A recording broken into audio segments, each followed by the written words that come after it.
Ukurasa wa kwanza wa Taifa Leo, Raila ni mwokozi wa adui zake.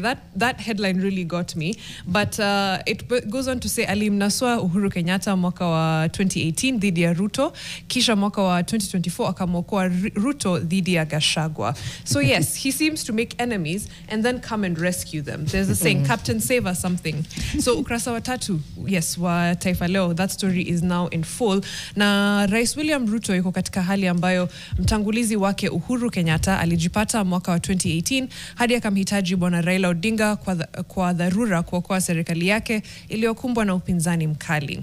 Kufikia wakati bwana Kenyatta alikimbilia bwana Odinga kumwomba usaidizi, alikuwa amebanwa na naibu wake Daktari Ruto, ambaye alionekana kuwa tishio kwa utawala wake. Badala ya kujaribu kumtimua Daktari Ruto, bwana Kenyatta alimtenga na akamtumia bwana Odinga kupata utulivu. Now that's step one. Of course, now the same thing is happening with Rigathi Gachagua and William Ruto.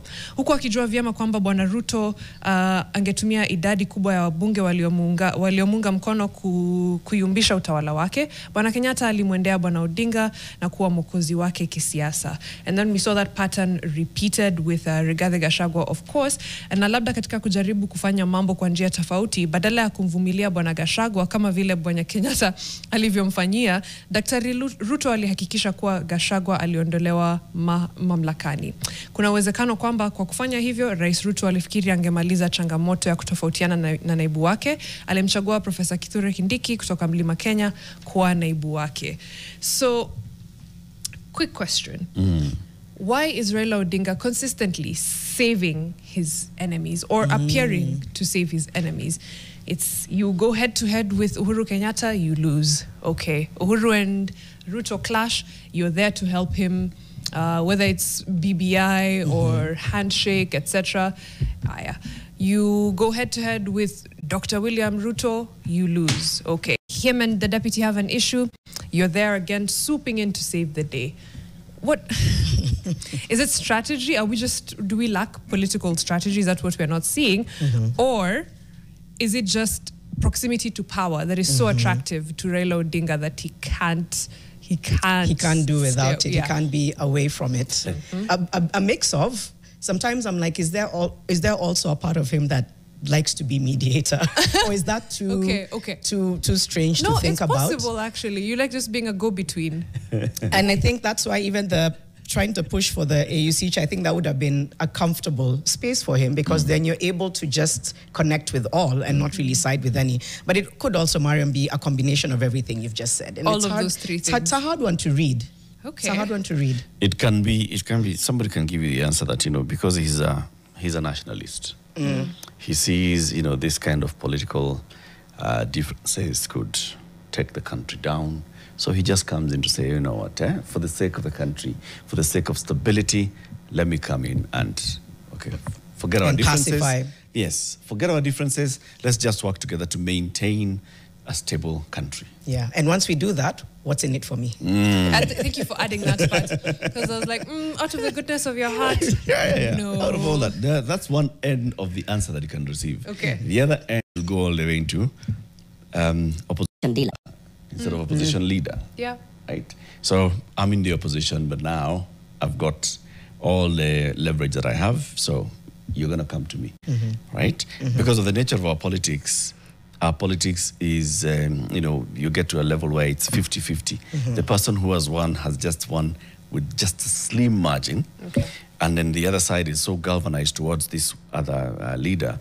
And then you just use that. You mechanize that. I don't want to use the word weaponize. You mechanize that. So you just make it, vibrant. So you will need me so that you can have stability. Right. Question comes, so am I the one who's creating the instability so that you come?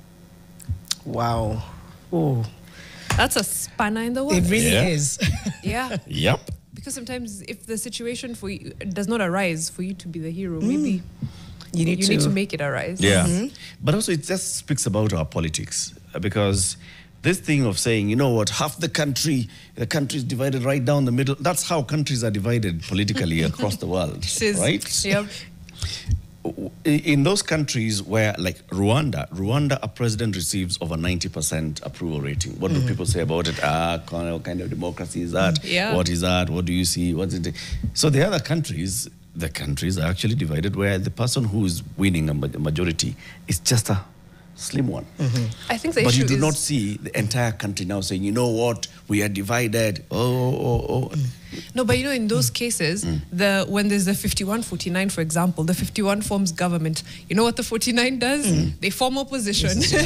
This, in our case, we form handshakes with the 49. Yeah. So it's 100. It's 51 plus 49, all in government. The problem is that the entire 49% feel that they deserve to be in government. Okay?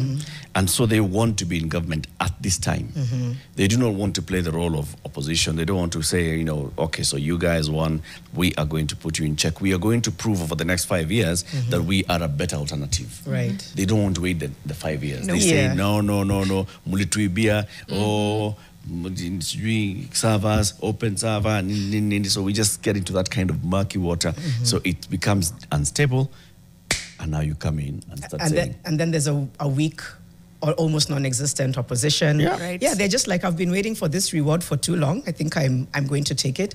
And I do think, we find ourselves in one of those times when, like I said, I'm glad we're going to speak to Honorable Wanga, where it's just like, okay, where are those teeth? Where are the people who can keep government in check? If we don't have that, that's also not healthy for a republic. Right? Imagine if we all, like, you go to a job interview, you don't get the job, but you go back there and you're like, open the servers. I need to see, okay. Ulipatia nani kazi? Ulipatia nani kazi. How did they score in that interview? And then they need to also bring me in to come and help them do the job that they've been given because I deserve it. It's kind of crazy. It is, when you think about it.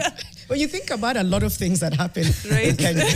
I remember watching a deputy president who is going against his president, campaigning.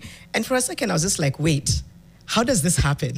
Where you're both in power, right? But one of you is criticizing your boss and becoming an opposition, so to speak, towards him.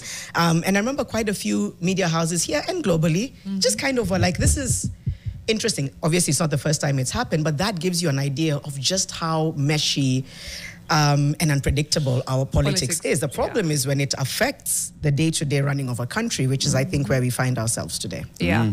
We're at that line between robust democracy and, I don't know what a kakistocracy is, but sounds like, I just hear it like on the